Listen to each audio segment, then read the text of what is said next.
Hi, everybody. Hi, Glenn, Shahab. Just a little, thank you, Sean. I wrote a little poem. Goes like this. Corona, Corona, fear that I'll own ya. Born in a lab in China, spreading so I'll find ya. No one's safe, not even a king, and I'll be the excuse for everything. And then just one more thing on Twitter. This one right here. I showed a little against the wind, Bob Seger. I'm older now, but still running against the wind. VIX 14, 1430 looks like a good entry. And then last night, I was talking about a 25 to 28 objective. I think we tagged 25 last night on the VIX. 24. Heck of a gap. Gap to be filled. Maybe. Some gaps, like the Macron gap, hasn't been filled yet, and that was over, I don't know, 2 years ago, and you had to be short the euro for 1,300 pips. So don't buy that philosophy. There are different types of gaps that forex traders are not really aware of because of the nature of 24/6 trading. But there are things called area gaps, breakaway gaps, runaway gaps. So not all gaps are the same, forex gal. Hello, Paul. How are you? So looking at this debacle today, Stell made a pretty good comment. This is not the dip to buy, I don't think, at least yet. Guess Blake's back. Okay. So we took out the 50-day. Here's your daily S&P. Took out the 50-day. Usually when that happens, you could have a test of the 200-day, and I have confluence around 3,100. I don't know the path, but I think we're going to get here. The 3,100, there's confluence between the throwover line off the megaphone. See this? And then a little speed line right here. And the moving average is moving up there on the daily, the 200-day at 3045 now, but heading up towards 3,100. Okay. Kind of an anemic response. Maybe we'll get an ABC. I still think the dollar has one more run in it up here. I'm looking for over par, between par 20 and par 60. Gold almost fulfilled a 78.6 retrace up here. I know everyone's going to say it's a massive bull market, and we're at 80 here, and we still have major underperformance by silver. Look at gold, successive new high, silver. Finally, may have taken out some stops here, but it's still a lower high. And actually, when it looks like the S&Ps may begin to recover, I think silver is going to be decent short with stops over this high. I pulled the trigger Friday and scalped it. Glad I didn't take it home. Aussie is trying to grind something out here. I know it's a weak sister, but it's not. You can see we're diverging here in Aussie. It's tempting. I don't do a lot of stuff on a Monday, but this is tempting down here. Euro pound, I think, has bottomed. So what I want to see is where is EG if we trade 107 euro, and I'm thinking that we could probably have a higher low, maybe around 83.20. So I'm going to be watching for that. What else is there to talk to? Demolishing crude again too. So this was a good call. And Steve Volge and I have been pounding the table on VIX for weeks now. I think Steve's comment was, if you wanted to really screw somebody up because you didn't like them, and they ask you for a recommendation, you could tell them to short volatility. And I think that was Friday we were talking about that. So, Steve, I hope you uh, didn't sabotage anyone. US dollar yen, the disconnect that happened, I was right about metals and bonds going up, but US dollar yen, I was looking to go up and I got taken out here. This does not look bearish to me. It looks like we could get a pullback, but I have to respect this. I don't see any reason to get short. And some of my stuff is threatening weekly, monthly breakouts here, Tom. And I think we're going to make a move towards these highs again. Now look at these highs on a monthly. They were confirmed. This was one hell of a move, and I thought we were going to get a move back down, but it broke out of a lot of stuff here. I think yen's you're going to see 120 handle.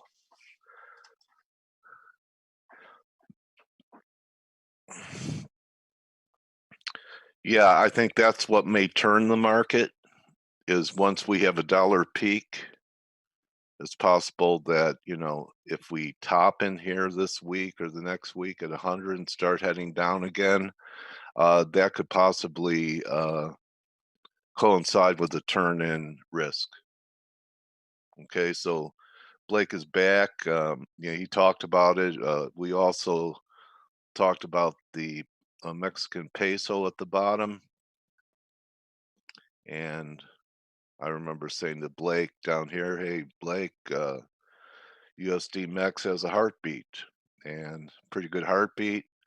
Also, we were pounding the table that be aware of risk off because of what the yuan was doing.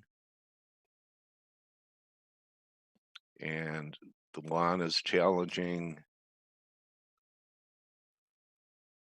well, not quite challenging the old highs, but yuan's still looking good. See a weekly on it. Yeah, broke out of this, so it's got one more fan line for it to take out, but here's your weekly. Looks pretty good. Maybe we got a stall at 710, but I don't know why we can't go and take these highs out over 720. We'll see. 10-year yields, not a surprise. If you've been listening to us, we've been talking about it. You're not going to see 10-year trading here, but all the way up here, we talked about it, right? So up here, we needed to get through 2. We all showed the breakdown. It's actually starting to diverge. I know some people are talking about a 135 target. We didn't even really take this low out yet, did we? 143. What's today's? Well, because we're not showing today's low. This is probably Friday. So watch it around 135. And TLT should be making, already has, making new highs for the move. These are new historic highs for TLT. So the narrative was, bonds and gold good, and eventually the market would feel risk off, and that's what's happened. So, I'm just going to throw out something counter before I hand it over to Blake, and I know everyone's going to disagree with me, but I just want to show this weekly on the gold, which I am doing now, but let me go to a monthly. So the bears would say that this might be A and this might be B. I think we traded up to 78.6 here. Not quite the high 1689, but the bears are going to be looking for it to fail in here, maybe even this week. And they'd be saying we could have something like this from up here. And with this being 200 shy of the 2011 high, and you had a quality that would take it 200 bucks under 1050, that would give you 850. So a very contrarian view, and there's no technical reason. Look at the RSI, still over 80. 78.6 is the only reason I could come up with. Silver's a different story on the RSI. There's a 4-hour on gold. You see that? And here's a 4-hour on silver. Could barely get above 70. So silver is going to be the preferred short when that happens. And I hope everyone's okay. I think we did our spec 108.45. Okay. And NC 104. I wish you luck on it. I don't see anything in the end to tell me to sell it. So good luck on it. If I do, I will. Right now, this looks like a flag to me. Steve would say this was impulsive, right? And right now, all this looks like is corrective. So 104, we'll see. Yen seems to have really decoupled from anything that is risk off related. I mean, it has completely decoupled from gold. It has almost completely decoupled from stocks. Yields. Yeah, I mean, we saw a move lower on Friday, but compare where it is today and what the S&P and the rest of the indices have done, and that's the only thing I got wrong on the narrative was lower yields, higher bonds, higher gold, and lower U.S. dollar yen, because that was a correlation that worked till last week or the week before. I'm very curious to see if this is something temporary, or it's a change of behavior from behalf of the yen. Well, maybe it's the correlation broke down because of correlation, corona, kind of like a Asian contagion, Steve, like we had. That was financial reasons in the 80s, but no one wants to touch anything Asian, and that includes currencies, and the yen's in there. I think during this decade, their time will come to shine again. And I'm not referring to the yen now. I'm referring to the rest of the I'm just Asian talking currencies. about the disconnect that you're talking about. They're in Asia. No one wants Asian assets right now. They may not want Italian assets either. Yeah, coronavirus, in my opinion, they shouldn't want Italian assets one way or another. Really? Oh, yeah, absolutely. How about the food? How about the Ferraris? Food and cars. There you go. Food and cars are excellent, but stay away from the rest of the assets. Okay. Italy is a mess. I know. And unfortunately, it also has a huge political mess, which with the current system that they have, it's going to be very, very tough to overcome. So I don't foresee any brighter future ahead for Italy as long as the situation is as is. Well, I mean, the Greek civilization and the Roman civilization never really cared for each other, did they? Ancient. One of them emerged while the other one was in decay. You go. So why you let go of that grudge already? No, we didn't really have a grudge. Actually, we're very similar with Italians as attitude and mentality, etc. Yeah. Okay. All right, Nero. Let's see. Hey guys. Blake, go ahead, buddy. Yeah. Hey, good morning, everybody. Hey, I just, I have a few minutes that I can spend here this morning. I've got a few things I got to deal with over on my end, but I wanted to just cover just a couple quick things before I turn it back over to Steve and Stelios and you, Dale. You guys were talking about the euro. The euro is still trading heavy. One of the things that I want to point out is that there is expected to be a bunch of the models that the banks are referencing, that there's going to be some dollar selling at the end of the week. Now, banks tend to get ahead of those moves, so you might see some of that, dollar selling midweek. Maybe Thursday, but Friday is supposed to be a pretty big dollar selling day. Like I said, you might get people getting ahead of that move a little bit, but just a little heads up. That might be the catalyst that drives the euro higher. But right as of right now, because of the coronavirus and what's happening in Italy and the acceleration in the transmission of the virus over there, the euro is trading heavy for right now. So that's just something to keep in mind. Also want to point out the dollar mex. We talked about it coming out of this descending wedge. We're almost at the 200-day moving average right now. And the dollar MEX has, I mean, we're up over 1.3% currently, as equity markets have sold off. When I was asking the guys and gals in our chat room, when's the last time we've been down over 2.5% in U.S. equities, intraday? I can't recall. It's been a while. So, we're seeing the effects of that in like the dollar Mexican peso, which is almost back at the 200-day moving average. We're well back above 19 and squeezing. So, as I mentioned in the week ahead video, one of the biggest positions out there is long Mexican peso, short euro. So, to see the euro Mexican peso squeezing the way it has the last couple of days, this is a lot of position squaring, and it's going to take a long time to get all of that done, especially if the market really wants to square up, which could take us all the way back towards 1950. But that doesn't mean we're going to do it in one fell swoop either. What I would be looking for specifically in the US dollar Mexican peso is trying to buy it back at 19. If you can get a long somewhere down here, let's see here, somewhere down here, this would make more sense than trying to chase it up here. But then again, you look at like the daily candle on Friday, that big spike up on Friday, that didn't stop the market today. I mean, today we're significantly higher. So this squeeze can continue. Just trying to be smart about not chasing the market. Trying to buy these pullbacks versus chasing it into some key resistance, the 200-day moving average, big daily trend line coming into play, that type of thing. Now, you guys also mentioned the yen. The yen has really decoupled, as I mentioned on the week ahead video.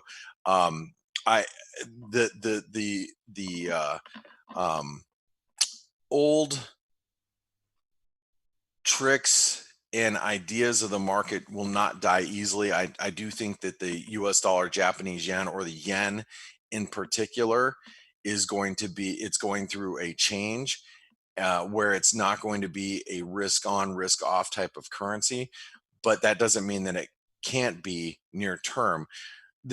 It's a question of, how far do equities come down and how far does the US dollar, Japanese yen drop, or how much strength does the yen get on the way down with equities? My assumption would be, as I mentioned on the week ahead video, nothing's different, by the way. If you watch the week ahead video, I'm not saying anything different than I did yesterday morning when I filmed that video.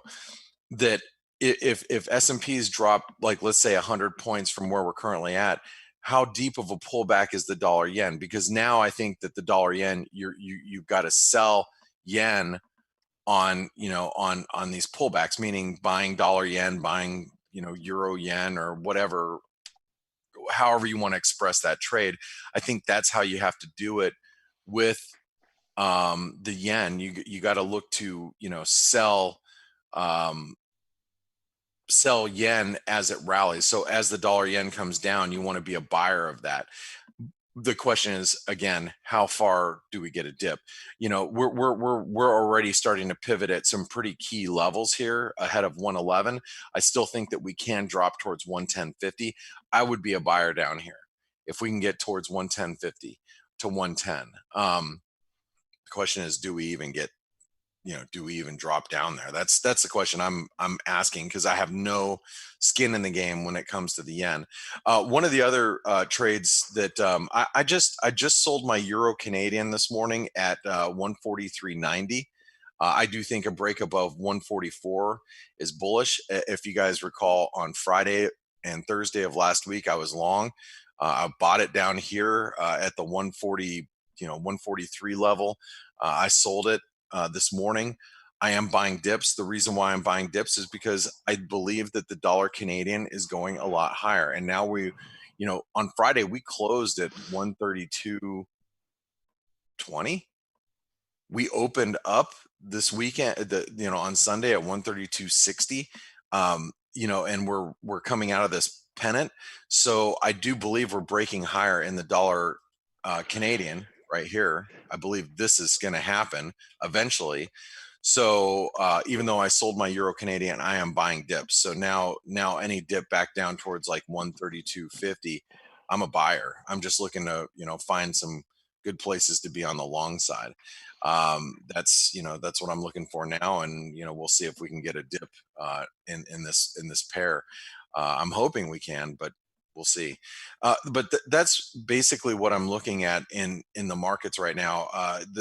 The dollar Mexican peso, like I said, I think these highs around the 200-day moving average are gonna offer some resistance up here around the 1920 level. And we should see some good back and forth volatility today, and I think that's the key right now, is that we are seeing volatility come back to the FX market a little bit. Yes, the euro's not moving a whole lot. Yes, the yen is a little undecided, but I think you can find good volatility in this market. You're going to be able to pick up things on the cheap, and you're going to be able to sell things as they stretch their legs, and whatever currency pair you're dealing with. So I'm happy to see some volatility coming back, not only to the FX market but also to the U.S. equities as well. I look at the S&P, and this is a big move here. Real key support now that we've broken through 3,300 is going to be down at 3,200. If you are looking to trade the S&P, I think that you probably want to sell rallies back into into 3,300 if you can get it, or 3,280. But be careful chasing it down here. We're pretty oversold, but just remember, we've been going up for a long time. So I think now, as the market is getting to grips with how much this coronavirus is going to affect, how it's going to affect the global markets moving forward. I think it's a situation where we just look to manage risk by selling into some of this strength, and looking to buy dips, and we'll see how far that the equity markets can dip based on the environment that's coming over the course of the next couple of months. But I think you have to be on the defensive. And remember, there are a lot of late buyers in the S&P, Tesla, Apple. A lot of these high flyers have some room to come down. And we've been going up for a long time. So, a decent correction may be upon us. So I just wanted to say, be careful out there. I'm going to turn it over to my colleagues. I got to get to dealing with a couple of personal things over here. But Steve Stelios, Coach, it's all yours. Okay, Blake. Hey, Blake. Thank you, Blake. Thanks, guys. Right. How you doing, guys? Up with the escalator, down with the elevator. Perma bulls were dreaming like of a 50-60% year based on performance of the first 6-7 weeks. And guess what? We're barely 1% above the open of the S&P for 2020. And in my opinion, this has the potential of turning to a double whammy, because I do believe that coronavirus, one way or another, is not going to be a very long-lasting concern for the market. Of course, nobody says that it can last for a few more weeks, right? Or even a month or whatever, which is, a lot. But imagine what's going to happen if the market starts feeling the burn by pricing more a potential challenge from Bernie Sanders, while we're still selling off because of coronavirus and its effects to the global economy concerns. So, that can prove to be quite the recipe for disaster for perma bulls of risky assets. Stelio, what do you say? Yeah, I agree, and I think we're going to be feeling the effects. I mean, the virus itself, hopefully, will be controlled eventually. Some kind of a vaccine or whatever they're going to, come up with. But the effects of that, and on the global economy, I think is going to take months especially to a global economy that is, in real terms, very weak and artificially supported by monetary policy. The thing is that monetary policy can temporarily, and I can't stress that enough, monetary policy fighting real economic issues with monetary policy is a recipe for disaster in the long term. But the point is that coronavirus is affecting the economy from the supply side. And there is absolutely nothing that monetary policy can do about supply side issues. Actually, monetary policy, loosening monetary policy while you have supply side issues is like throwing gasoline to the fire. Because in essence, you create more money to beat up less goods, right? So I don't have a doubt in my mind that central bankers are stupid enough to try to do that, but it's not going to work. But theoretically, if you have more money chasing after fewer goods, you will get some inflation, and that's what they want, isn't it? They don't care about everything else. Anyway, I actually, as I've said just in the past, read a piece that yeah, Coach? Coronavirus patients, after they've recovered, remain contagious even after they've recovered. For what period of time? Yeah, I don't know. I'll send you the piece. Okay, I just got the headline. That's so weird. I mean, that's like HIV. So Stelios, I agree with you. Stelios, I agree with you. With the only difference being the following: as I've said multiple times, I strongly believe that central bankers do not want higher inflation. They claim that they want higher inflation because if they do something different and inflation increases, which we've seen inflation climb slowly higher, then they will be forced to do something. But if they claim that they want higher inflation comes, then they're not under pressure to actually do something about it because theoretically speaking, they've said that that's what they're looking for. So as long as inflation doesn't increase, by them claiming that they want higher inflation, they have an excuse for pursuing even more extreme monetary policy. And if inflation starts picking up, then at least they're not under pressure to fight it, because if they actually try to fight inflation, as we know very well, you have two options. You can either fight inflation and let assets do whatever they will do, which we know what they will do if they start hiking rates. I mean, we saw what happened after just a few rate hikes from zero. Imagine what would happen if they actually try to increase rates even further, or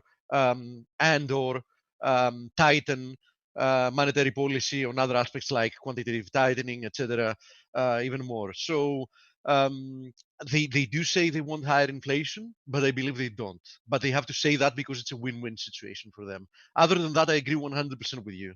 That is why monetary policy can't work for supply side issues. So in this case, they can do whatever they want with monetary policy, but as long as there is a big supply disruption due to coronavirus, there is almost nothing they can do about it. Yeah, absolutely. And as I said before, I think the effect will be felt for months to come. And when you effectively shut down a market like China, who supply the whole world, you can't, with cheap goods, because that's also important. With cheap goods, you can't switch your supply to somewhere else, with a flick of a button. So I think it's going to be felt. And plus, even if you can change with a flick of a button, that still means two things. First of all, you will have to go to the second best option, which means it's a more expensive option, which is going to become a lot more expensive because taking out supply from China is going to beat up prices everywhere else. So even if you can, with a flick of a button, switch supplier, to the second cheapest, still that's going to become a lot more expensive than you initially expected. Yeah. What else did we have over the weekend? So, well, we didn't have. I mean, the main event has been the virus and how it's spreading in Italy. And I have Canadian wholesale trade, by the way, 0.9 versus 0.4. Sorry, versus 0.5, so 0.4 better than expected. Last month's revised a little bit higher. I doubt that's going to move the market much, but it was the only data we had. That's why I switched to that. Yeah. Go on, Stelios. We had, I was about to say, we had, more cases in Italy. The thing is spreading. It's far from being over. We've been saying this for days and days. So obviously equities not liking it at all. And I see many comments of people saying, oh, this buy the dip again and again, the buy the dip has worked for the last 10 years. Well, I'm not sure it's going to be working this time. I really don't. I'm not saying that we're going to see a crash, but I think that this thing will have an effect on the global economy, and this should theoretically get translated in stock prices and indices. First of all, to begin with, it was a freaking miracle that stocks managed to ignore it for so many weeks. I mean, it was a very weird behavior, because when something is as overpriced, I mean, depends on what kind of metric you look at. The current US stock market, based on some metrics, is the most overvalued ever. Based on other metrics, is like the second most overvalued ever. Based on other metrics, is like the third most overvalued ever. But, on average, let's say, best case scenario, it's like the second most overvalued market ever. So when you have a market that is like so much overvalued, macro are really, really, really looking bad. Fundamentally speaking, I mean, things are really looking bad projecting forward. You have an upcoming election cycle in which that's the biggest risk, in my opinion. In which so far the market has refused to price in even a little possibility that Bernie Sanders can actually win. And as you very well said many times, Stelios, in any case, when something is almost like 100% priced in, you should always take the other side, right?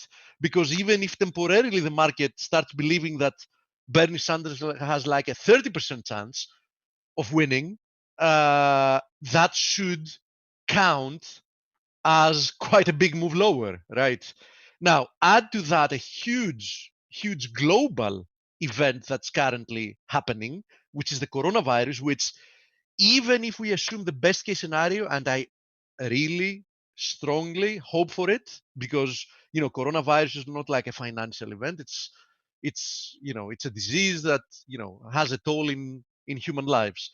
So even if we assume that coronavirus like starts fading almost immediately, and within like 1 month it's a thing of the past, still the global disruption and the impact to the economy for at least like a couple of months is going to be big, especially when we're talking about a global environment that for every point of GDP, the vast majority, if not all, at least the Western countries, and not only the Western countries, need to accumulate more than 1 point of debt to create it. So under such circumstances, it's, the potential for more downside in stocks is huge.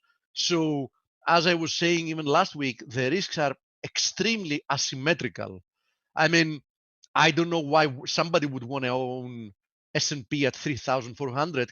Could it go to 3,500? Sure. Could it go to 3,600? Absolutely. But, the potential for upside was rather limited looking at the big picture. The potential for downside is extreme. So, why would you want to take that kind of a trade? And, the biggest depiction of that was in the VIX, because the VIX and people that were actually trading the VIX in this occasion seem to be, much smarter than usually, because even though stocks were pushing to all-time highs, the VIX was, clearly diverging by a lot. And, as we were saying last week, VIX was looking like an amazing buying opportunity, because let's say you bought VIX at 14. Okay, what's the worst thing that could happen? I mean, you could see VIX, move lower towards 12, like within a few weeks. Okay, you would lose a little bit of money. but the potential for an explosion higher. By the way, today we gapped higher to 24, and who knows what happens from there, was extremely higher. Steve, the only problem with buying VIX for the majority of people is the contango. Negative carry. So you have to time it really well. I totally agree with you, Stelio, but this type of divergence, because it wasn't a discrete divergence, I agree.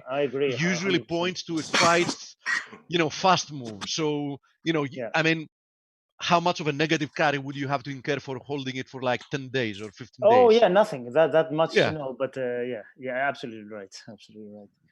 And imagine you bought VIX at 14. You made last week, let's say at the beginning of last week, because of this divergence, you made how many times your money by the jump to 24? And who knows, within the next 2-3 days, this can be at 35. Yep. Yes, so, very asymmetrical, that's for sure. Yeah. Oh, completely asymmetrical. I mean, no question about it. Yeah. I was actually very, very lucky. I bought, I sold the S&P on Thursday at 3,387, 88, something like that. It was half a position because I thought, it could move at the 161.8% extension at 34.14. So I wanted to have some dry powder, but I can't complain because, even half a position, that was quite a nice move. I'm still going to hold on to it. I do like this breakthrough, this wedge. If you look at the NASDAQ, same type of situation, triangle, move out of the triangle to the 227% extension. We've said many, many times that usually thrusts out of a triangle are, can be terminal. And, I very much like the way it has failed here, and it has completely already retraced the whole move out of this triangle. So, if you bought the breakout from the triangle and you wanted to hold on to it for eternity, within literally 2.5 trading days, you're already out of the money. I mean, you held it for a couple of weeks, perhaps a little bit more than that.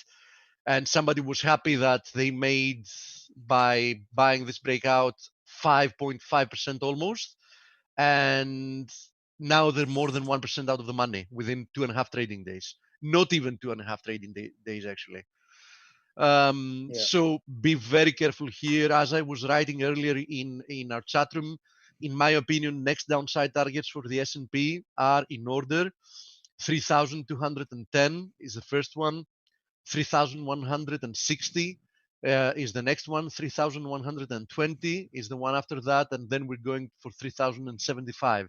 So these are downside targets, which I know that there is, this whole buy the dip mentality, but I think, it might be very, very dangerous trying to do it after just 2.5 days of downside. I know that, they're going to try to jump in and, fix, in quotes, this market, but sometimes the market is not fixable, at least not in 2.5 days.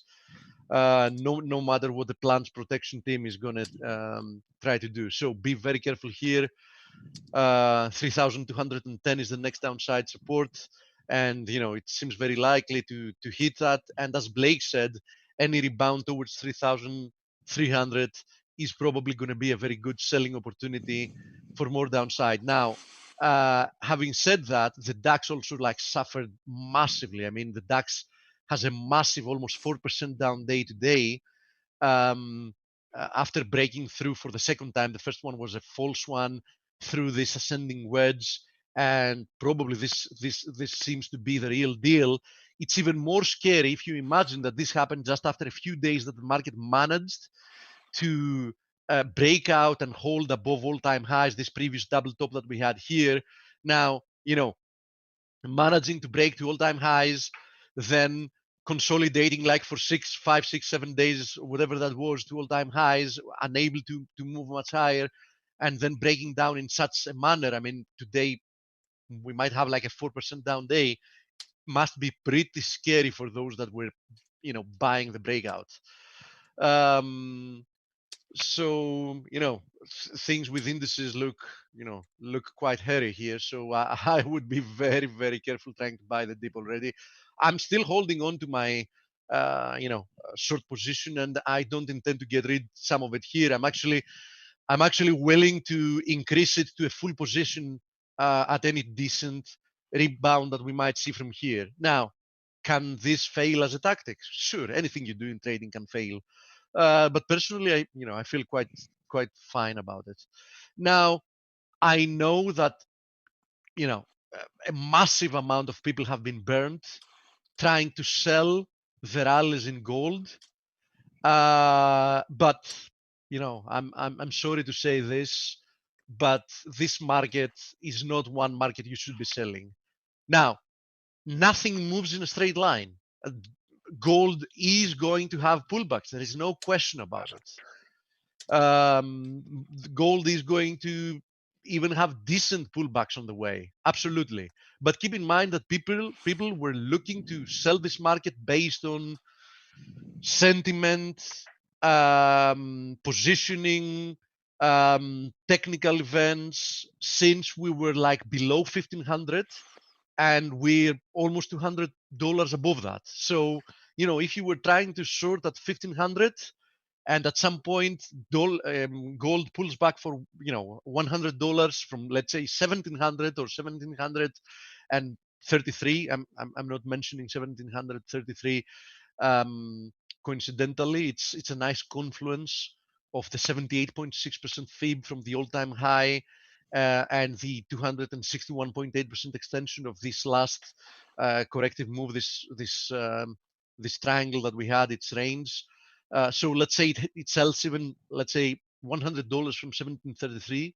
You still haven't made any money if you were trying to short it from 1500. So Steve, on the weekly or monthly charts, 1698 is 78.6 back from the 2011 high to the 1050 low. Yeah, here it is. 1698. Oh, you have it there. Okay. 78.6. You have it at 1732. Yeah, it is at 1732. I had 1698. Huh. Any chance that you didn't draw the line? Yeah, it's possible. The magnet slipped from my shaky hand, and I didn't get the right high or low. 1733.92 is where I have it. Okay. Let me. Don't trust my fibs, guys. I have shaky hands. 1733.64 to be exact. I now made sure that it's from the high to the low. Okay. So yeah, I mean, we might easily make it there. Don't forget that since we were consolidating in this little flag, which was below 1500, I said that I believe that the 61.8% fib at 1586 is going to be hit once we get out of that. Not only we've hit that, but we're on our way to the next target. And most importantly, because that is extremely important, remember what I've said since a long time ago. Gold has been hitting week to week all-time highs against most of the currencies. Yeah. So it might not be at all-time highs against the dollar, but it is at all-time highs almost against everything else. So there is unquestionably a bull market here in gold, unquestionably. Now, as I said, nothing moves in a straight line. So I'm not advocating that if you haven't been long gold since this breakout at 1360, that you should try to buy gold at 1677. No, I understand that it makes no sense. But what I'm saying is that, be very, very careful with trying to short this market, because, you can easily get burned. Very bullish markets like this one can go more overbought than you initially expect. And, sentiment can become more extreme than you initially expect. Positioning might become and stay at extreme levels more than you would expect. Now, if you want a similar example, just look at the freaking S&P. I mean, S&P has been having periods that it's been, at extreme bullish sentiment, for months at a time, a little bit lower, a little bit higher, positioning the same thing, or positioning in the VIX being extremely short, etc. And the S&P has suffered, for example, only for selective periods of time, and usually very short-lived. So why do you think that the same thing can happen for gold, especially when the global mix of conditions is so in favor of monetary metals, especially gold? Now let me go through some of your questions. Let me open the question box. Let's see what you have here. So I'll take it from the start. Let's go. Euro yen, USD yen. Okay. So first of all, USD yen. I obviously wouldn't be playing risk off through USD yen because first of all, we've broken out from a multi-year trend line resistance. And unless this proves to be a false break, why try to short something that has just, probably triggered a major technical event? Plus, we see that yen has really lost its connection with risk off for the time being. So, how do I know that it's going to return, really fast? So I have to say that, I wouldn't be selling USD yen here. I wouldn't be buying it either, but I wouldn't be selling it. So personally, I'm staying away from the yen. Now, having to do with euro yen, since you asked about it, euro yen, and you can see it here, euro yen hasn't yet proven that you can trust it to go higher. It has stalled at the 61.8 of the last move lower. It's still trading below this broken ascending channel. So I would totally understand why somebody would want to try the short side once again, as long as we stay below, let's say, 122. But, if we go back through this channel, then I think that, it's going to be very dangerous being short here as well. Until that happens, the risk reward still favors short positions. Do you think the dollar has any correlation with the NQs? By NQs, what do you mean? US 10-year yields at new multi-year low. Yes, and remember, I've said since some time ago that my target in this move in the 10-year yield is actually even lower. I'm targeting this little, it's not exactly a confluence, but these two levels fall very close to each other.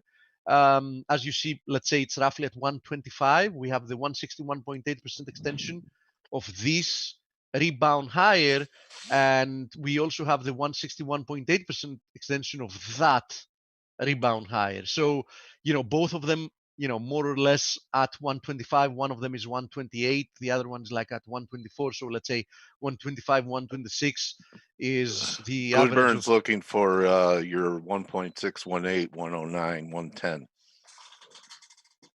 109. Okay, yeah, not unlikely, absolutely. Yeah. But my first target is definitely... When he said it during the interview, I went, "Holy shit!" Yeah, and the 30-year at all-time lows at 1.84. Be my guest.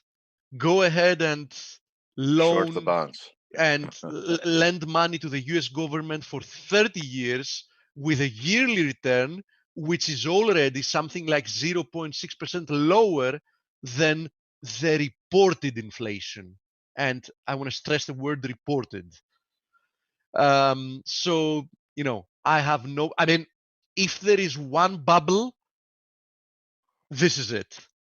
If there is one bubble, this is it. The reason this is like probably the craziest bubble in financial history ever is the fact that one thing is for sure.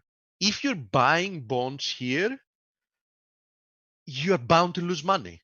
You have to choose which way you're going to lose money, but you're bound to lose money. And I know that, very few purchase bonds and hold them to maturity, in which case you're guaranteed to lose money. But even bonds changing, hundreds and thousands of times hands until they mature, still, on average, the average person that will have held this bond at the end, at maturity, will have lost money. So, these investors... are the lowest rates, I heard someone comment, in 1,000 years. Doesn't really surprise me. I'm not really extreme, familiar with financial history going, let's say, 800 years back. So I don't want to, play the smartass. I haven't studied financial history like, let's say, of 1200s or in 900. Wasn't or that of the Dark Ages? Of the Dark Ages, yeah, exactly. But I can tell you as a fact, more or less having a good idea of financial histories, let's say since let's say maybe yields were dropping during the bubonic plague. The end of 19th century. I'll have to admit that it seems like a very, very, very stupid concept to me. I mean, buying bonds here, and if only we knew which is the actual inflation, in which case, by having actual inflation and not reported inflation, this would seem even a stupider endeavor than it currently is, right? Now, having said that, I'm still bullish the bonds. I mean, bubbles can get even bubblier. There's no question about it. At some point, this bubble is going to implode. And when it does, it's going to be probably the biggest financial event that will have ever happened in history. But, nobody says that it has to be today or in 6 months from now. So, bonds still look bullish. Yields look like they will keep moving lower in, at least in the short to medium term. From a technical perspective, that's how it looks like. So it is what it is. And usually that also has bearish implications for risk assets. We had already seen. I see him at. Yeah, we had already seen a period that stocks didn't respond to yields. I mean, to their usual correlation. And, as I was saying at some point last week, this divergence has to close one direction or the other. Now we know which direction is attempting to close by risk assets trying to catch up with the move lower in yields, because we had this divergence. I was showing it at some point. I think it was at the beginning of last week or at the end of the week prior to that, something like that. So it is what it is. I did some fundamental work. Conclusion: expecting the X 100 at expecting the X 100 at 8,000. Yeah, I mean, why not? I mean, it can happen, right? By the way, DAX still unstoppable. I mean, it's already 0.1% lower from the last time I talked about it, and keep in mind that we're now like below 3.8% lower on the day. I mean, above 3.8% lower in the day. S&P almost at the lows. Here is Nasdaq, by the way, massive day, looking like it's about to unfold here in the Nasdaq as well, 3.1% lower as we speak. VIX 36% higher on the day so far. So quite in. FTSE 100 3.6% lower. Nikkei almost 3.9% lower. Spanish stock market 3.9% lower. Australian stock market 3.3%. Even Nifty 2.1% lower. So yeah, it's quite a red day today. Hi guys, good morning. Could you evaluate pound CAD? Do you think there is a head and shoulders formation on the? Let me see. Pound CAD. I think you should look elsewhere. I mean, pound CAD isn't doing much here, right? I mean, might be attempting to break down from this ascending channel, which that would be quite an interesting event. And I do see this little head and shoulder you're talking about. So yeah, it can move lower from here. But I mean, now that we finally have some volatility back in some assets in the market, I would have to say that probably you have other instruments that look much more interesting. Plus, why would you want to be long the Canadian? Because in essence, by being short pound CAD, it's like you want to be long the Canadian when USD CAD has broken above this little pennant.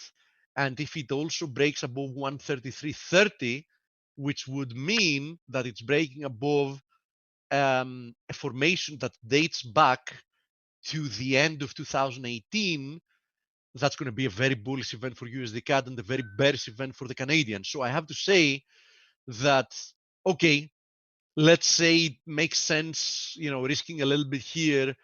But if you see USD CAD above 133.30, don't be long the Canadian dollar, in my opinion, almost against anything. So, that's what I think about it. Oh, by the way, speaking of risk assets, keep in mind, I showed that in the chat room a few hours ago.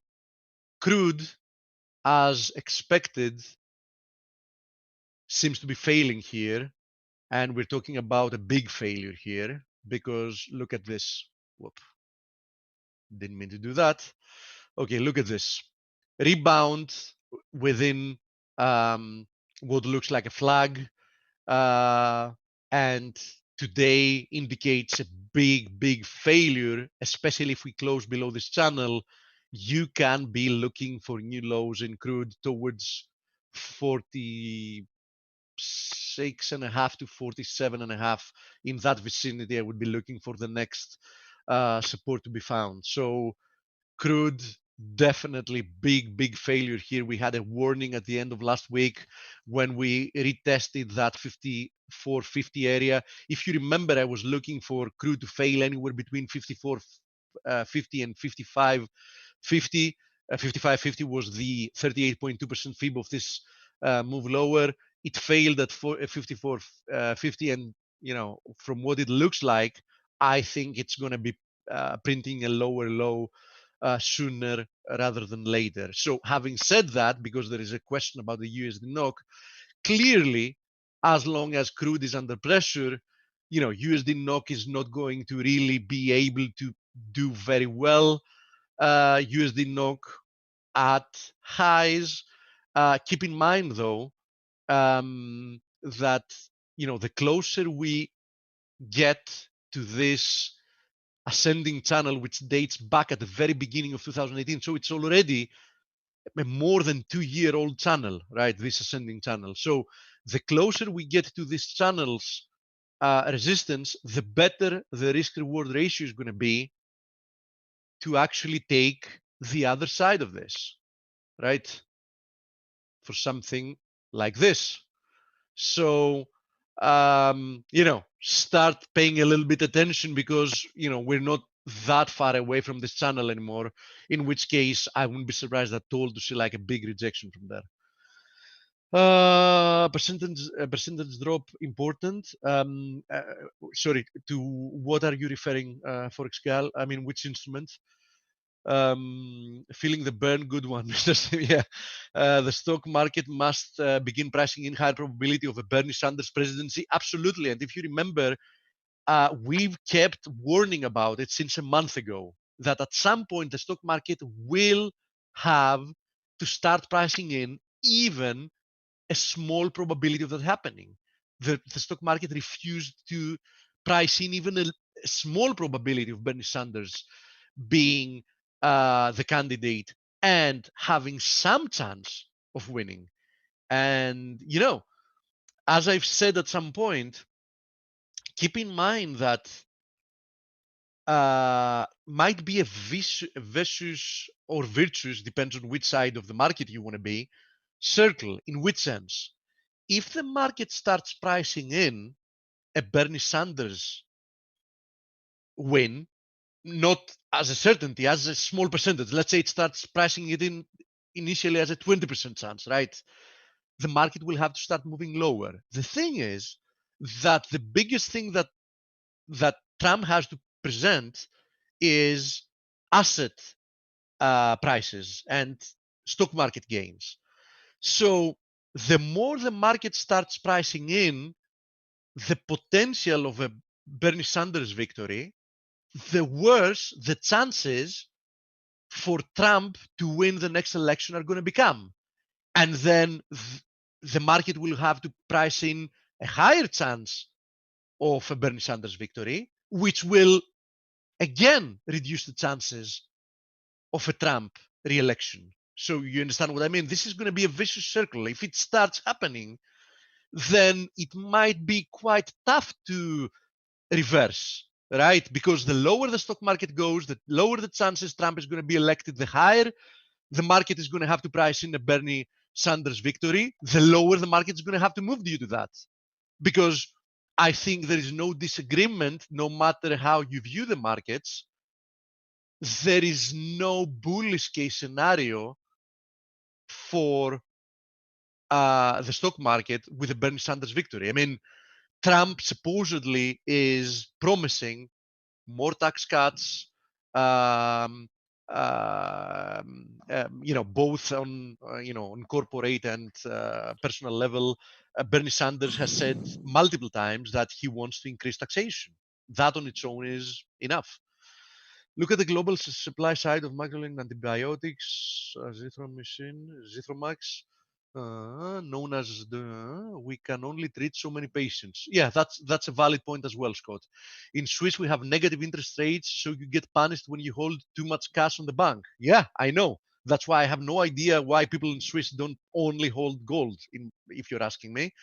In this case, not only you would be avoiding paying up money to store your fiat currency, but you would have actually made a killing.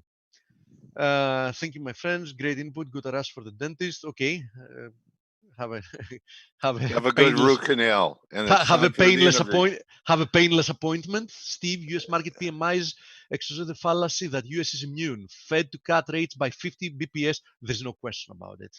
I've said many times the Fed's next move is cutting. And if you remember, I was one of the very few that in 2018, I was saying that the next move from the Fed is not going to be to hike when the market was pricing in 3 or 4 rate hikes, but it is actually to cut rates. And, everybody was mocking me. But you should have won the Nobel Peace Prize in economics that year, Steve, in my humble opinion. And Matt Weller is here. Okay. VIX, understand the asymmetric issue, but I'm not sure if your recommendation is to buy or sell. My recommendation was to buy the VIX because there was an asymmetric benefit in being long than being short, for a short period of time. Aussie USD, platinum. Sorry guys, I know there are a lot of questions, but we had a lot to talk about. I'm going to cover the rest tomorrow. I don't want to bleed into the interview anymore.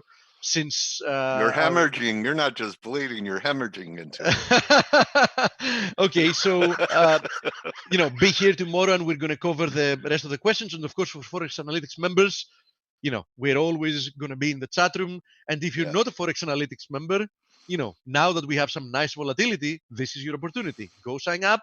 You're going to have 10 days to spend with us for $1 as you're testing what we can offer to your trading, and you can see what kind of input you get from the chat room as well. Thank you, Coach. Yeah, you're welcome. Spend your fiat. Okay, Matt, it's been too long since I've talked to you. I'm talking years, and I'm getting you set up now. And I'm unmuting you. And if Steve stops sharing, you could share your screen. Hello, Matt Weller. Hey, Dale, how you doing? It has been. Oh my God, what's it been? 5 years or so? It probably has. Yeah, it was a previous iteration of this webinar, but hopefully we can start making this a more regular thing. Yeah, it was FX Street. Okay, and you were there, and your prayers were with me when I was going through a difficult time. I hope the 5 years treated you well. It's great to have you back, Matt. And what a day for you to be here. So there is a green box for you to be able to share your screen to talk about the markets that are on your radar if Steve will stop sharing his screen. Steve, are you still here? Okay, let's see.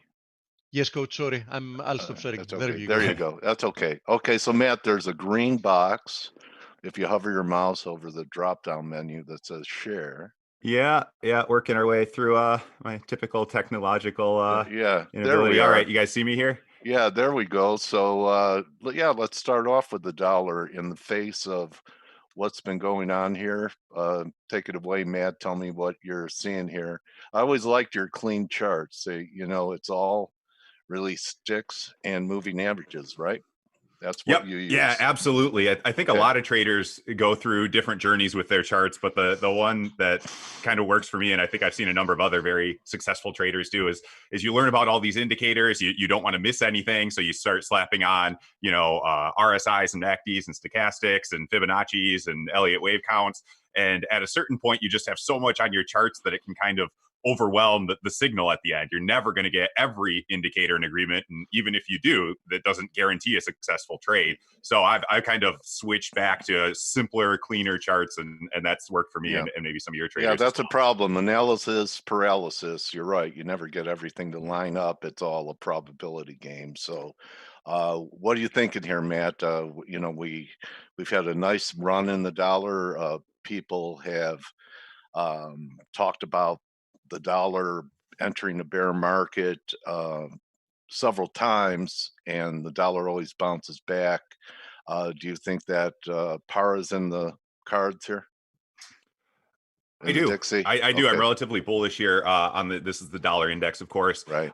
And I think I caught the tail end of Steve's interview, and I agree with him that the Fed will likely be cutting rates, which, and I do think about 2 this year is my current expectation, probably in the second half of the year. Usually that would be a headwind for a currency. Interest rates tend to have a direct correlation, but we have to remember that all currencies are a relative value game. So if the Fed, cuts interest rates, say 2 times this year, in a vacuum, that might be negative for the US dollar, but we have to compare it to some of its major rivals. And I think you look at Europe, you look at Japan, you look at UK, they all have their own economic issues, and in fact are deeper into the stimulus from a monetary side to try to promote their currencies. So I think, or promote their economies more so, it's really hurting their currency. So okay. So you're excellent with fundamentals. You're excellent with fundamentals. So I have a question here, and it's something I've noticed with my call for lower yields in the U.S. is that yields have been falling faster. If you look at the Bund and you look at the 10-year note, yields have been falling faster on the 10-year note than the Bund. So isn't there the beginnings of an interest rate differential beginning to start to move in favor of the euro, with the Bund not falling as fast over the last, say, 4 or 5 months as U.S. yields have? I think that is, and that is maybe something traders are looking at. This chart is not really I need 2 axes here. So this is not really supporting your view yet. Pin to scale on the left scale. So this is roughly what you're getting at. And if we look maybe more so at a shorter term basis, you have the German 10-year yield in blue and the US 10-year yield in the candlesticks here. Yeah.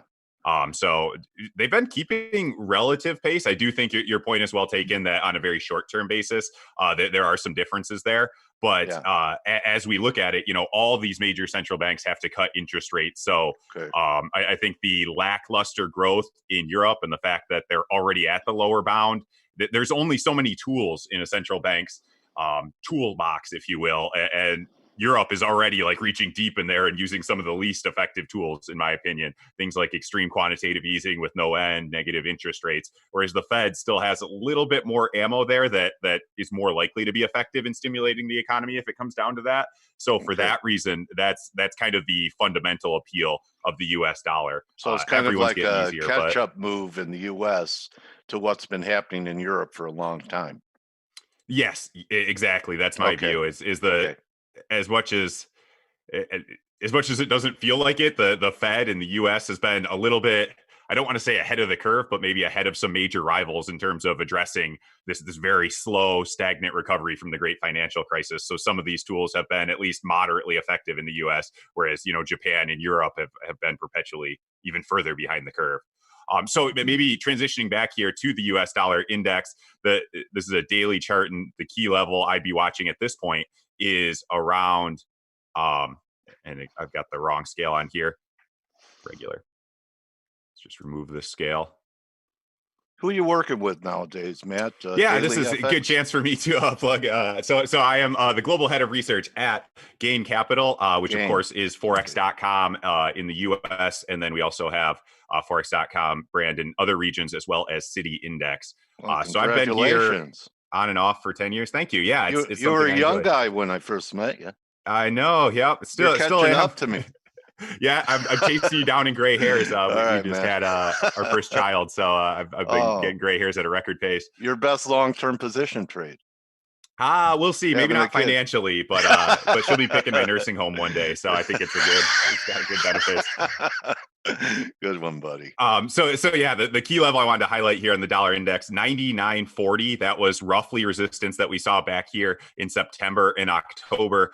We broke above that level last week, and we were just really getting stretched. There was a lot of demand for the U.S. dollar, I think, both from a safe haven perspective and from that relative yield advantage. As you said, it hasn't been changing that much, but it still is a positive carry relative to, especially in the case of the dollar index, you're talking about the euro. So I think that sentiment by the end of last week was a little bit excessive, and we saw a pullback here to the short-term moving average. I used the 8-day exponential moving average, but we also saw a pullback to that previous resistance level at 99.40. So I'm not surprised that we're seeing the dollar find a bit of support so far today, and this area here will be what I'm watching on a short-term basis. If we do break below, I'd still be pretty bullish on the US dollar, but I wouldn't be surprised to see a deeper drop towards, say, 99 or the mid 98s in the next week or two. And that perhaps could present a buying opportunity for similarly bullish traders. But as long as we're staying here, you have a long-term upside target for the dollar if it continues. I mean, there are super bulls talking, 107, 110. Are you in that camp, or is 102 something that you see is much more achievable? Yeah, if I bounce this out to a weekly chart here, basically the highest price we've seen the dollar trade at, and man, if I zoom this out, this has been over a decade now. That the highest price we've traded as this 103.50 area. Yeah. For that reason, I don't think we're in kind of this massive, secular, profoundly bullish US dollar environment. I just think it's the best house in a bad neighborhood right now. So 107 sounds a bit extreme for me. We'll see what happens. Obviously the dollar could go down, even using relatively few indicators. You're never going to be correct on direction every time. But I think in time, if we can get over this parity level, then a move up toward 103.50 could be in play. Okay. A lot of people are scratching their heads, myself included, because of a correlation breakdown last week in US dollar yen, because normally in risk off, when gold's going up, US dollar yen's going down, and when yields are going down, normally, it was a safe haven play to for a stronger yen and shorting US dollar yen. Knowing fundamentals like you do, is this a new paradigm that's occurring here in the end? What are your thoughts for these correlations breaking down? Is it just because of Corona and no one wants to touch anything or belong any Asian currency right now? I think that's a big part of it, Dale, to be honest. It's I think you're correct from a macro sense. If we have general concerns about the overall global economy, I still do think the yen could benefit, certainly not to the extent the US dollar has.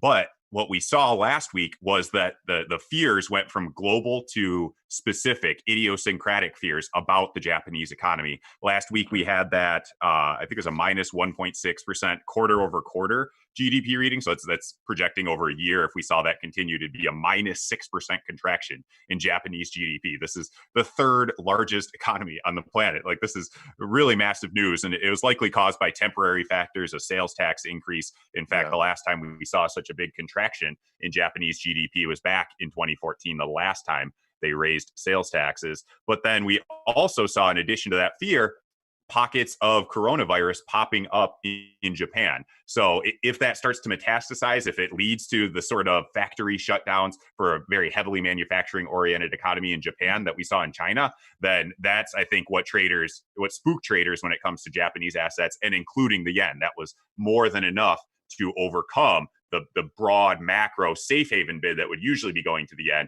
And traders were just like, well, I might as well just buy the Swiss franc or the US dollar if I'm looking for a macro safe haven trade, or gold, of course. Okay. So I know you wanted to cover gold, and I think you mentioned that. And gold has been a home run ball from the breakout at 1380, 1360, and starting to get that parabolic look to it. What's your take here? I never believed in chasing anything, and I actually think there might be something counter trend setting up here. Difficult. I actually think silver's relative weakness will make that a preferred short for a reaction. Where do you think gold's going, Matt? Are we going to take out the 2019 highs of 1900? Potentially in time. I would not expect that immediately. And just to sort of set the scene, around the middle of last year is where I started to get very bullish on gold. Yeah. And that was sort of historically informed. I don't mean to offend anyone here. And I know people who trade gold often have very strong opinions. But at the end of the day, for me, gold is not producing any income. You know, it's to say it trivially, it's a yellow rock, but it's a yellow rock that's held its value for thousands, if not tens of thousands of years. And what drives that value are things like real interest rates and frankly, just sentiment. So we saw, and this is a very zoomed out weekly chart here going back years, but we saw for after things went crazy, you know, and gold got up to that 1900 area from about 2013 to 2019, gold did nothing. It was just chilling here between, you know, 1100 and 1300. And that really, I think, just got everyone sick of gold. You know, even the hardcore gold bugs, it was increasingly hard to make a compelling case for gold. And when you have that widespread apathy combined with low expectations for price moves, that can kind of set the stage for the next big move up. And then, of course, we have just the perfect macro environment for gold. There's low real interest rates, so there's low carrying cost for gold. You're not giving up much by buying gold. You can't earn, you know, 10% in your bank account like you could historically. And we have all these central banks resorting to extreme, untested monetary stimulus measures. So longer term, I'm certainly a bull on gold. I had a colleague, Fawad Razakzada, project in his bold prediction for this year that gold could go to 2000. And we were making that, you know, toward the end of 2019. So we were trading, say, here at 14 or 1500. And to me, that's a pretty bold prediction that such a massive asset could rise 30-40% in a year. And it's looking like it's on track, to be honest. So knocking on the door. Give him credit. Who made as that far call? As I'm sorry. Oh, that was my colleague Fawad Razakzada. Okay. He's actually since departed the company, but you could find him on Twitter. What a revolving door this business is. There's a lot of turnover here, but you know, it's just like the markets. There's a lot of turnover in the market, so it's always compelling. So maybe to get a little bit more short term perspective, just since we've started seeing this up move in gold, maybe the start of 2018. If we just measure this move, this is something I did just this morning to try to get a framework for kind of how gold's been moving over the last year and a half. We saw a big rally here off 1160 up to, let's call it 1350. But what I really wanted to highlight is that's about a 16% move. Then we saw a very shallow, controlled pullback. Nice. If I can pull a fib on here, you probably can't see it too clearly, but I'll just highlight that we've pulled back to the 38.2% fib retracement and then resumed the uptrend. That means we rallied very strongly in a relatively short period of time, only pulled back about 33% of that move, and then started rallying again. What did we see from there? Another decent size rally, in this case, about a 23% rally, pulled back about 33%, right to that 38.2% fib toward the end of last year. And it looks like we've seen another very similar surge. If we just see how far this move has been so far, this is what gets me a little nervous from a short-term bullish perspective and kind of would support your view, Dale, is that we've seen a 17% rally. So that's right between the range of these other rallies. Does that mean we can't go higher? Absolutely not. Maybe this takes us all the way to 2000 if something weird happens. But I think the probabilities are starting to favor a pullback. And keep in mind, these previous pullbacks have only been about a third of that previous move up. So it's not my preferred direction to trade. But if you are an active trader, if you're comfortable with that sort of counter trend move, I would be looking at the price action because we're clearly stretched relative to the moving averages. I would be looking for some sort of candlestick pattern that could signal a potential reversal. And that way, what really makes counter trend trades, because you're trading against the trend, so it's naturally a lower probability of success, all else equal. But if you can get a really strong risk to reward ratio, that can overcome that slightly lower probability. And I know many traders who are very successful trading like that. You know what I gleaned out of that, Matt? I'm going the pattern of only 38% retracement, 38.3 is like the character of the market now for years. So I would say to people that if and when we get any kind of correction in the market, that anything deeper than 38.3 would be saying the character of the market is changing. So to me, that's a real pearl that you notice both of those corrections being one of the smallest fib retracements, more in time than price at 38.3. Thank you for that. Yeah, no, I've used that terminology too, the character of the market. And I think that has broader applications beyond, just one specific thing. But if you've identified so far, this uptrend's been doing approximately this, if it does something substantially different, it doesn't mean the uptrend's over or that we're going to necessarily see a reversal, but it should raise your antenna and have you thinking, how is this changing? Should I expect what happened previously to continue? Perhaps not. Yeah. So this bloodbath in stocks today that bears have been looking for about 10 years, and we're finally getting a correction. I don't think it's the end of the bull market. Some people are saying it is. You have any kind of ideas of 5 to 10% type of correction that we're going to have from here? We haven't had a 10% in a while, since I think December of 2018, 2019 in there. Yep, What's absolutely. it look like? What's it look like to you? So this is the S&P E-minis contract here. We're not quite at the stock market open yet, so we'll look at the futures. Again, maybe we can use that same context here, the character of the market, and I'll slap my longer-term 200-day exponential moving average on here. Okay. Since the start of the fourth quarter, we haven't really even broken below the 50-day exponential finally moving today average. Yeah, we did today, last it looks night. like we're going to open there. We've seen, and I had a colleague mention, would it be shocking if the S&P 500 closed higher? And I think it probably would, but we have seen so many of these scares where things gap down, they look very scary, and just gradually throughout the day we grind higher and then see a furious rally at the end of the day and kind of close higher. This has been truly a Teflon market that shrugged off all of these concerns. So I've been burned too many times trying to call a top. Classically, the trend is your friend until it changes. But again, using that same context of the character of the market changing, it might be reverting to the character we saw through a lot of last year, where we would see deeper retracements toward a longer term moving average. But again, this 200-day EMA continues to trend up as to, for the moment. Where's it come in? Around 3,100? Yeah, present. We're looking at 3080. Yes, sir. So I'm not even saying necessarily we will go down there, but if we do, that's kind of the test for the longer term character of the market. And again, that's from here, that's another 100, what is that, 150 points here. So another 5% decline. I think we're already 4% off the highs. So that's right about a 10% total decline to take us down to that area. And that could be in play depending on how the news flow goes. And I didn't want to get political, but you brought it up. You said burn.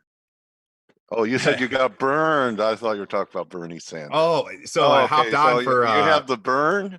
I hopped on for Steve's closing thoughts, and he took something that's been bouncing around in my head and really stated it articulately, and that's that historically, going into presidential elections, one of the best determinants of who's going to win is how the stock market performs in the August to November period. So the last 2 or 3 months before the election has predicted, I think, if it's up, it has favored the incumbent party, and if it's down, has favored the challenging party, with I think an 85% accuracy going back over the last relatively small sample size, but over the last 30 elections or so. And I think Steve correctly mentioned that there's a feedback loop there, where if the stock market remains strong, well, people are going to be happy. They're going to want more of the same. Trump is more likely to get elected, especially after staking so much of his reputation on economic performance and the stock market. Whereas if we do see the stock market start to fall, maybe that decreases Trump's re-election odds and could increase the likelihood of the Democratic candidate, which in turn, they might be seen as less business friendly and could exacerbate that fall. So I really do think as we move into the third quarter of this year, we'll start to see more volatility in the stock market as traders try to front run each other. And if we do see one of those circles develop, it could offer a lot of trading opportunities. Two angry men on the opposite side of the fence. Yeah, a bunch of old angry white dudes. So, Matt, anything else you wanted to cover market-wise? Because I want to give you some time to show our attendees and people to see the video later where they could follow you in your research. Maybe you could show your link that you have on Twitter to be following your work, if you want to do that now, or talk about another instrument. Up to you. Yeah, probably never want to miss a chance for a plug here. As I mentioned at the top, I'm the head of research for Gain Capital. I don't know where most of your viewership is from, but in the US, we offer a Forex.com brand. If you want to see what I'm thinking about markets and what my colleagues around the clock are thinking, you can go here to the market analysis tab on Forex.com, and latest research. We're going to have reports up all throughout the day. Nice. Covering the latest. Of course, today it's all about coronavirus. And of course, if you're in different regions, City Index would be the one to get. Again, I'm not sure where your viewership is primarily, but I do want to quickly plug that I will be at the London Trader Show this week on Friday. And that's somewhere in West London. So if you just Google London Trader Show, I think it's relatively cheap to attend. Would love to meet anyone who's interested in talk markets. And then finally, if I can get my last plug out of the way, probably the best way to stay up to date with myself would be on Twitter. I'm at MWellerFX, so MWELLERFX. And then, of course, the around the clock, the Forex.com team at Forexcom will be sending out tweets and really putting some of these market moves into context and helping traders learn how to trade. So with that plug out of the way. It was great hearing your voice again, my trading warrior brother. Really.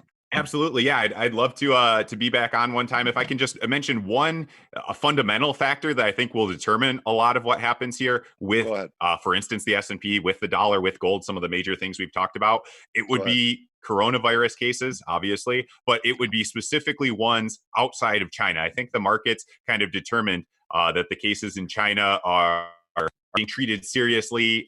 We'll see, ultimately how this turns out. I'm not an epidemiologist or anything like that. But what really I think could throw a wrench in the works here are some of these outcroppings we've seen, especially this weekend in countries like South Korea, Italy, and last week I mentioned, of course, in Tokyo. So I think this is from Johns Hopkins. Yeah, here it is. Tracking it's kind of a cool dashboard to track the cases. And specifically this part down here shows the cases in mainland China in orange, recoveries in green, which I will note just quick at the top, recoveries are increasing relatively quickly. But what we really want to look at is these other locations. This looks super minor right now. It's super low compared to how many cases we've seen in China. But if we slap this into a logarithmic chart that shows the exponential growth better, we can see that it's tracking in terms of other regions at the same percentage gain. In fact, over the last week or two, at a higher percentage gain than we've seen in China. So this puts it in a little more context. If we start to see, some more of those infections perk up, that's where traders are going to get more scared. That's probably where we'll start to see a deeper retracement in the S&P and where we could see things like gold and the US dollar benefit, in my opinion. What do you think of this, Matt? Corona, fear that I'll own you. Born in a lab in China. Spreading so I'll find ya. No one's safe, not even a king, and I'll be the excuse for everything. Did you just come up with that off the cuff? That was I wrote it over the weekend. Nice. I like that. You're a poet. I didn't know it. Yeah, I didn't either. I have Longfellows.